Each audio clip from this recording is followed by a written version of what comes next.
Hello दोस्तों और स्वागत है आपका टोटल प्रेप यूपीएससी चैनल में। इसमें राइट नाउ मैं और आप देख रहे हैं, मतलब मैं तो पढ़ रहा हूं और आप देख रहे हैं पार्लियामेंट्री सिस्टम की हमारी सेकंड वीडियो। ठीक है, तो इसके पहले कि हम इस वीडियो के अंदर जाएं, सबसे ज़्यादा इंपॉर्टेंट है कि क्या आपने इस वीडियो का पार्ट 1 देखा है। अगर नहीं देखा है तो आप टॉप राइट हैंड कॉर्नर में जो आई करके आइकॉन बना हुआ है उसको चेकआउट करिए, वहाँ पे आपको लिंक मिल जाएगा इसी वीडियो के पार्ट 1 का। ठीक है दोस्तों, तो चलिए अब हम पार्ट 2 में आ चुके हैं। हमने पार्लियामेंट्री सिस्टम के जो बेनिफिट्स थे, जो पॉजिटिव फैक्टर्स थे, वो हमने देख लिए थे। अब हमको देखना है इसके नेगेटिव फैक्टर्स क्या है, डिमेरिट्स क्या है।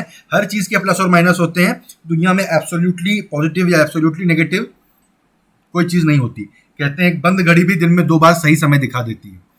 तो देखिए, एक बात है कि इसमें अनस्टेबल गवर्नमेंट होती है। ठीक है, गवर्नमेंट आपको पता है, आप में से बहुत लोग उस समय पैदा नहीं हुए थे शायद, जब 1995, 96, 97 इस तरह से ये 3 साल का ऐसा पीरियड था कि 3 साल में 3 सरकारें आ गई थी। ठीक है, तो बार बार सरकारें गिरती रहती थी, हमारे देश की अंतर्राष्ट्रीय छवि भी बहुत धूमिल हो गई थी। और कोई सरकार साल भर रहे, फिर अगले साल दूसरी सरकार आ जाए, और वो सरकार भी बहुत सारी पार्टियों का घालमेल मिला के चले, तो कई बार सरकारें बहुत बड़े बड़े नीतिगत फैसले नहीं ले पाती हैं, बहुत पॉलिसी वाले डिसीजन नहीं ले पाती हैं। ठीक है, तो अनस्टेबल गवर्नमेंट तो एक पार्लियामेंट्री सिस्टम का बहुत बड़ा डिमेरिट है ही, इसलिए सबसे पहला पॉइंट इसी को रखा गया है। ठीक है, देखिए मोरारजी देसाई की सरकार 3 साल चली थी। ठीक है, चरण सिंह, वीपी सिंह ये 1.5 साल के प्राइम मिनिस्टर थे, चंद्रशेखर भी। ठीक है, देवेगौड़ा और आई के गुजराल लगभग 1 साल के प्राइम मिनिस्टर थे। ठीक है, ये कुछ एग्जाम्पल हैं।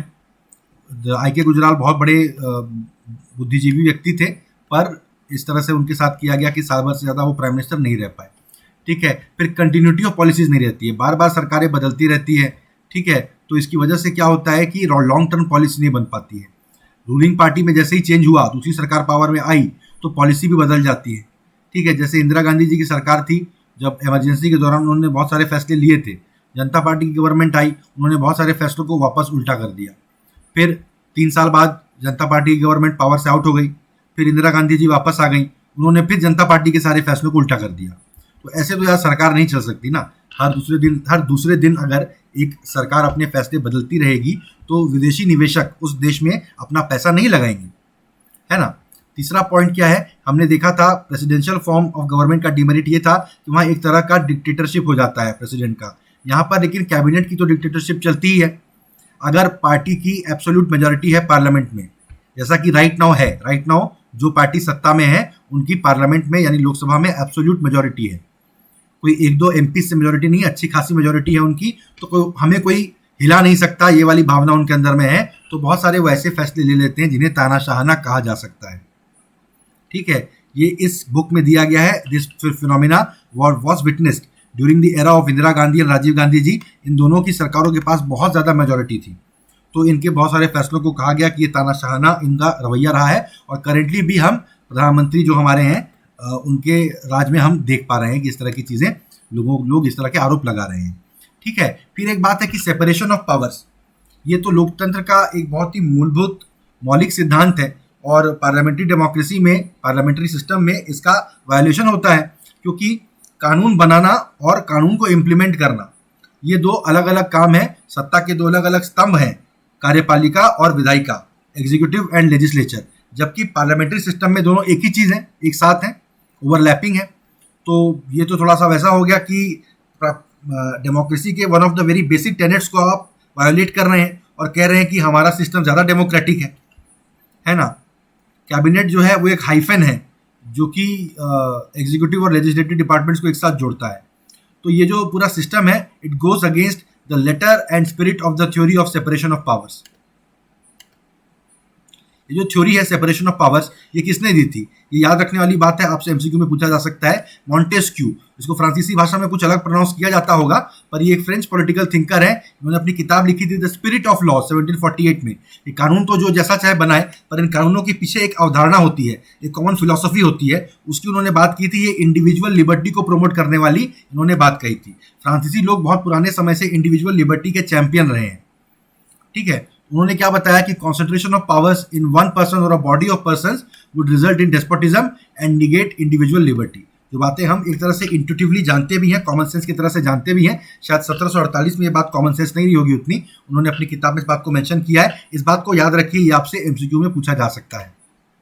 फिर गवर्नमेंट बाय एमेच्योर्स होती है। देखिए, जब प्रेसिडेंशियल सिस्टम होता है उसमें ऐसा माना जाता है कि राष्ट्रपति किसी को भी किसी भी मंत्रालय में अपॉइंट करने के लिए वो फ्री हैं, स्वतंत्र हैं, तो वो किसी भी मैटर के एक्सपर्ट को वो अपॉइंट करते हैं किसी भी डिपार्टमेंट में।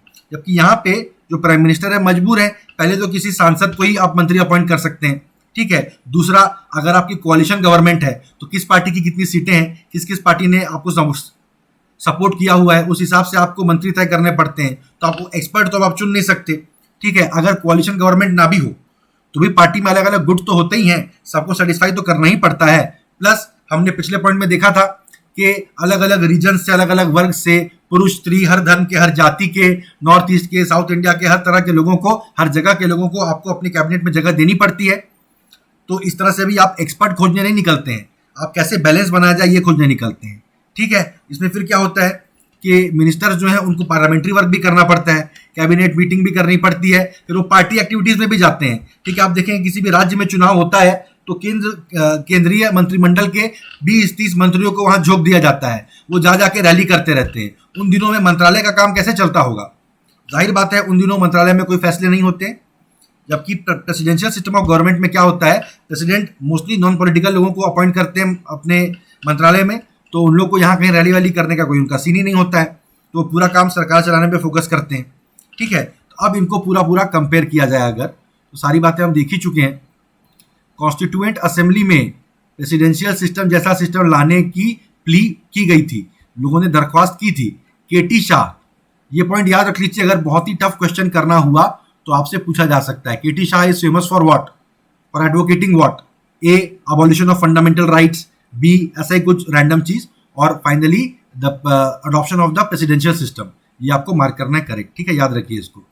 अब इसकी जो भी हमने बातें की हैं सबको लाइन से यहाँ वहाँ पे कंपेयर कर दिया गया है, लिख दिया गया है, सारे पॉइंट्स हम पढ़ चुके हैं, ठीक है। अब हमारे देश में हमने इन सबको देखकर पार्लियामेंट्री सिस्टम क्यों चुना? पहली बात इसमें पॉइंट ये है कि we were familiar with the system, ठीक है। ब्रिटिश शासन के दौरान हमारे देश में यही सिस्टम चल रहा था। K M Munshi, one of the members of the drafting committee of the constitution, उन्होंने, ड्राफ्टिंग कमेटी के मेंबर्स कौन कौन थे उनका नाम आप याद रखिए, आपसे पूछा जा सकता है, पहले चैप्टर में लक्ष्मीकांत के दिया हुआ है। उन्होंने बोला कि पिछले 30 और 40 साल से, 30-40 साल से क्यों, 1909 से जो मॉन्टेग्यू मॉर्लेमेंटो जो रिफॉर्म था उसके बाद से इंडिया में एक रिप्रेजेंटेटिव गवर्नमेंट या रिस्पॉन्सिबल गवर्नमेंट बनाने की बात हो रही थी। तो किसी न किसी स्तर पे भारत में सरकारें बन रही थी, भारतीय लोग सरकार का हिस्सा बन रहे थे उस समय से।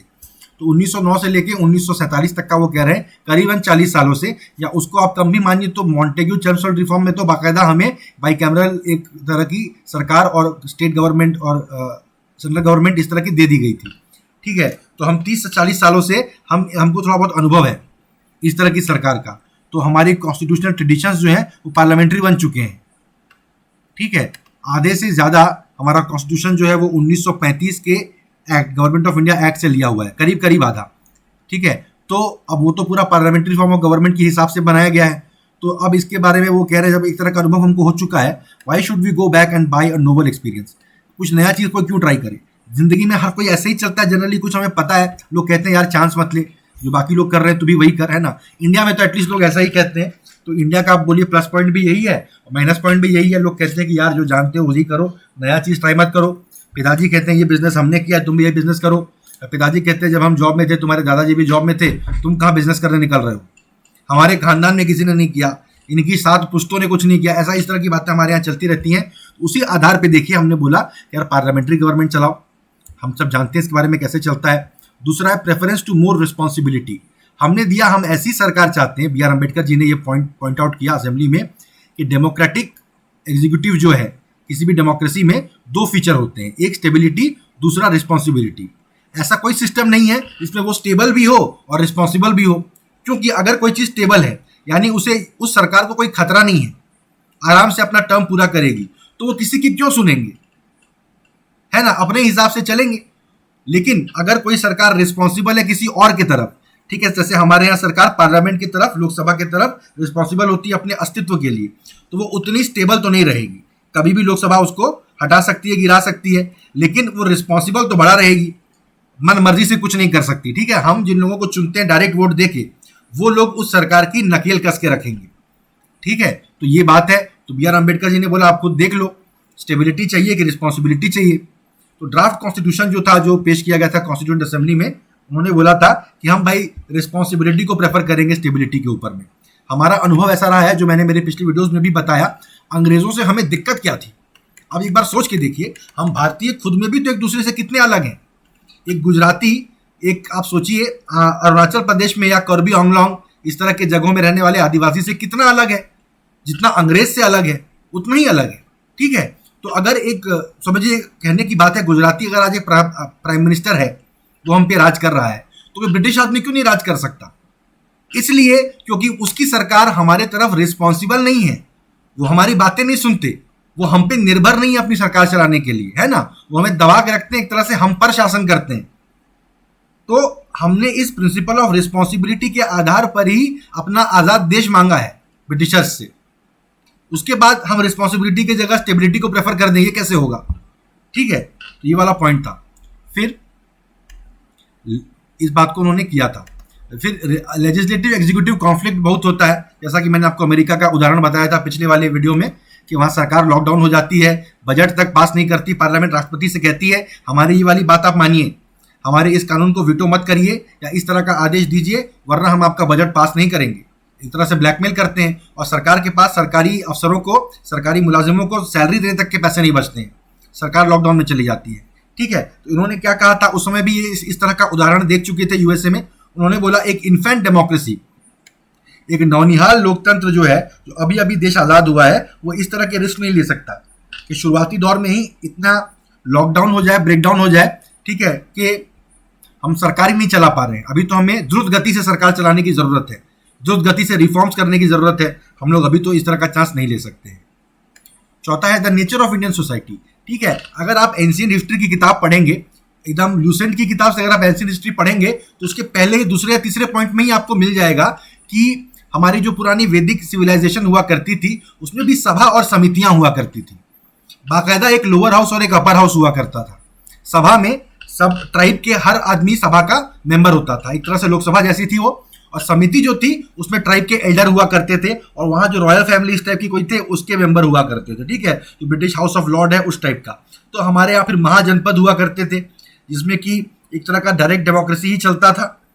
तो हमारे देश का जो कल्चर है, उसमें भी इस तरह की जो परंपराएं हैं, इस तरह के की संस्थाएं हैं, उनका इतिहास हमें मिलता है।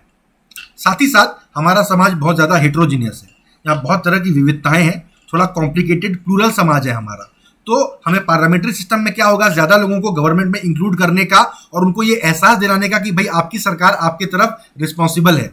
ठीक है, ये फीलिंग हम दे सकते हैं। तो इसलिए एक नेशनल स्पिरिट लोगों में देने के लिए और एक यूनाइटेड इंडिया बनाने के लिए पार्लियामेंट्री सिस्टम को हमने चुना।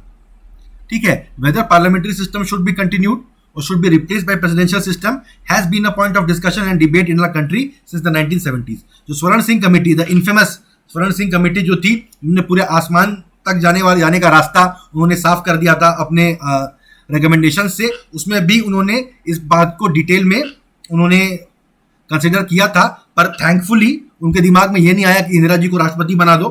उन्होंने बोला कि नहीं, ये सिस्टम अभी अच्छा चल रहा है, इसको ऐसे ही चलते देना चाहिए।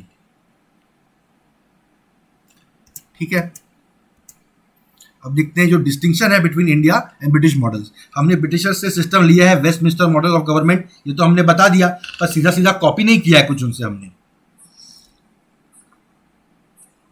कैसे, क्या बातें अलग है इसमें? सबसे बड़ा डिफरेंस ये है, इंडिया में रिपब्लिकन सिस्टम है, हमारा जो राष्ट्रपति है वो भी लोगों द्वारा चुना जाता है, भले इनडायरेक्टली चुना जाता हो, पर लोगों द्वारा चुना जाता है। कोई राजा नहीं है, कोई मोनार्क नहीं है। ब्रिटेन में तो वहाँ के राजा रानी वहाँ के हेड ऑफ स्टेट हुआ करते हैं। ब्रिटिश सिस्टम जो है, वहाँ पे पार्लियामेंट सुप्रीम है, सोवरेनिटी ऑफ द पार्लियामेंट का वहाँ पे प्रिंसिपल चलता है। पर वहाँ लिखित संविधान तक नहीं है, पार्लियामेंट जैसा चाहे वैसा कानून बना सकती है। लेकिन इंडिया में पार्लियामेंट सुप्रीम नहीं है, वो संविधान के दायरों के तहत कानून बना सकती है, और उन कानूनों को भी सुप्रीम कोर्ट चेक करती है एक बार। जुडिशियल रिव्यू का प्रिंसिपल लगता है उसके ऊपर कि भाई ये संविधान के हिसाब से है कि नहीं है। ठीक है, प्लस पार्लियामेंट के नीचे स्टेट असेंबलीज भी हैं। फेडरल सिस्टम के तहत पार्लियामेंट को एक्ट करना पड़ता है। राज्य की सरकारें राज्य की लिस्ट के तहत उन लोग अपने कानून बनाते हैं। अगर वो ना बनाएं पार्लियामेंट उनके हिसाब का कानून बना दे, उनके ऊपर लागू होने वाला कानून उनसे बिना बात किए बना दे, तो वो सुप्रीम कोर्ट में चले जाएंगे। ये तो फेडरलिज्म संघीय ढांचे के नियमों के खिलाफ है। चौथा जो उनके ऊपर रोक टोक है वो फंडामेंटल राइट्स की है। ठीक है, तो ये 4 पॉइंट हैं जो हमारी पार्लियामेंट के ऊपर लगाम लगाते हैं, ये आपको याद रखने चाहिए, आपसे पूछे जा सकते हैं। ठीक है, तो sovereignty of parliament chapter number 22 इसी किताब में दिया हुआ है, हम लोग उस तक भी पहुंचेंगे। तो मेंबर ऑफ पार्लियामेंट जो है वो ब्रिटेन में वही अपॉइंट किए जाते हैं मंत्री के तौर पे। इंडिया में जो मेंबर ऑफ पार्लियामेंट नहीं भी है उसको भी आप मंत्री अपॉइंट कर सकते हैं, पर 6 महीने के अंदर उसको किसी ना किसी हाउस का मेंबर बन जाना पड़ेगा। ठीक है, ये अचीव कर लिया जाता है। जनरली लोकसभा की कोई सीट खाली होती है या कोई इस्तीफा दे देता है, वहां से सांसद बोलता है सर आप मेरी सीट से आके लड़ लीजिए, तो वहां से वो लड़ के जीत जाते हैं और पहुंच जाते हैं पार्लियामेंट में, नहीं तो राज्यसभा से भी उनको पहुंचाया जा सकता है। ब्रिटेन में legal responsibility of the minister होती है, यानी कि जैसे हमारे यहाँ कोई भी कैबिनेट का फैसला होता है तो राष्ट्रपति उस पर सील और मोहर लगाते हैं, तब वो बात मानी जाती है। ब्रिटेन में रानी तो साइन करती हैं, साथ ही साथ जो मंत्री है उसको भी साइन करना पड़ता है। ये मेरा रिकमेंडेशन था। एक तरह से लीगल रिस्पॉन्सिबिलिटी उस पर आ जाती है। कल को बात निकलती है कि भाई ये कैसे किया, क्यों किया, कोई जवाब तलब करेगा कोई कोर्ट अगर, तो उस मंत्री से जाके जवाब तलब कर सकता है। ब्रिटेन में एक शैडो कैबिनेट होती है, ये बहुत बढ़िया एक कॉन्सेप्ट है और आपसे एग्जाम में भी पूछा जा सकता है। Shadow cabinet is a unique institution of the British cabinet system. Shadow cabinet क्या होता है, जो ऑपोजिशन पार्टी है वो भी अपनी एक कैबिनेट बना लेती है। जैसे सरकार में जो पार्टी है वो तो अपना कैबिनेट बनाती है, ऑपोजिशन पार्टी अपना एक शैडो कैबिनेट बना लेती है। ठीक है, क्या होता है, जैसे ऑपोजिशन ने, जैसे मान लीजिए अभी कांग्रेस पार्टी ऑपोजिशन में है, ये भी अपना कैबिनेट बना लेगी। इनके भी कोई गृह मंत्री रहेंगे शैडो कैबिनेट के, वो क्या करेंगे, हमारे करंट जो गृह मंत्री हैं अमित शाह जी, उनके मंत्रालयों के हर एक कामकाज की समीक्षा करेंगे और उनके पीछे पड़ेंगे। बेसिकली पार्लियामेंट में उनको घेरने का काम इन गृह मंत्री साहब का होगा। इनके शैडो कैबिनेट में एक स्पोर्ट्स मिनिस्टर भी होंगे, वो हमारी सरकार के जो स्पोर्ट्स मिनिस्टर हैं उनको घेरेंगे पार्लियामेंट में, उनसे सवाल जवाब करेंगे, उनके डिपार्टमेंट की पूरी जानकारी रखेंगे, है ना, पूरा हिसाब किताब रखेंगे। एक तो क्या होगा कि इससे सरकार पे भी एक ऑर्गेनाइज्ड तरीके से आप कंट्रोल रख पाएंगे, और दूसरा आपके जो अपोजिशन पार्टी के मेंबर्स हैं वो भी सरकार चलाने के लिए ट्रेंड हो जाएंगे। जब अपोजिशन पार्टी सत्ता में आएगी तब ये शैडो कैबिनेट के लोगों को ही वो मंत्रालय दिया जाएगा जो ये काफी सालों से उसको शैडो करते आ रहे हैं। ठीक है, इंडिया में इस तरह का कोई इंस्टीट्यूशन नहीं है, पर जनरली थोड़ा बहुत इस तरह का एक सिस्टम ना इवॉल्व हो जाता है। आप देखेंगे कि फाइनेंस से संबंधित मामलों में चिदम्बरम साहब सरकार को घेरते हैं या डॉक्टर मनमोहन सिंह सरकार को घेरते हैं, दोनों अर्थशास्त्री हैं, फाइनेंस की बात कर लेते हैं, है ना। इस तरह की बातें विदेश मंत्रालय से संबंधित मामलों में, विदेश संबंध से रिलेटेड मामलों में डॉक्टर शशि थरूर के कुछ बयान आते हैं जो सरकार को घेरते हैं इन मामलों में। क्यों? क्योंकि विदेशी मामलों के जानकार वो रहे हैं, minister of state for external affairs भी हो रहे हैं, इसलिए इस तरह से ये सब चीज़ें होती हैं। इसी के साथ दोस्तों हम इस चैप्टर के अंत पर पहुंच गए हैं, बहुत ही इंपॉर्टेंट इस चैप्टर के अंत पर हम पहुंच गए हैं। मुझे उम्मीद है कि 2 पार्ट में मैंने ये वीडियो बनाया, आपको मेरा अप्रोच पसंद आया होगा और इस चैप्टर से रिलेटेड आपको सब समझ में आया होगा। इसके बाद अगला चैप्टर हम फेडरल सिस्टम पे बात करेंगे, वो अगली वीडियो आप मेरे चैनल की प्लेलिस्ट में जाके अभी के अभी चेकआउट कर लीजिए। पूरे चैप्टर्स लाइन से मैं कवर कर रहा हूँ, बहुत बढ़िया आपको समझा रहा हूँ, आपको इसके बाद पढ़ने की जरूरत नहीं पड़ेगी। एग्जाम में जो क्वेश्चन आएगा बहुत आसानी से आप उसको आंसर कर पाएंगे, एमसीक्यू में ऑप्शंस देख के आपको तुरंत याद आ जाएगा। इसलिए प्लीज मेरे चैनल को सब्सक्राइब कर दीजिए, मेरी वीडियो को लाइक कर दीजिए, जो कमेंट करने को कहा था वो कमेंट करिए, और मेरी वीडियोस आपको कैसी लग रही हैं प्लीज अपना फीडबैक मुझे जरूर कमेंट करिएगा। ठीक है, थैंक यू गाइज, मिलते हैं मेरी अगली वीडियो में।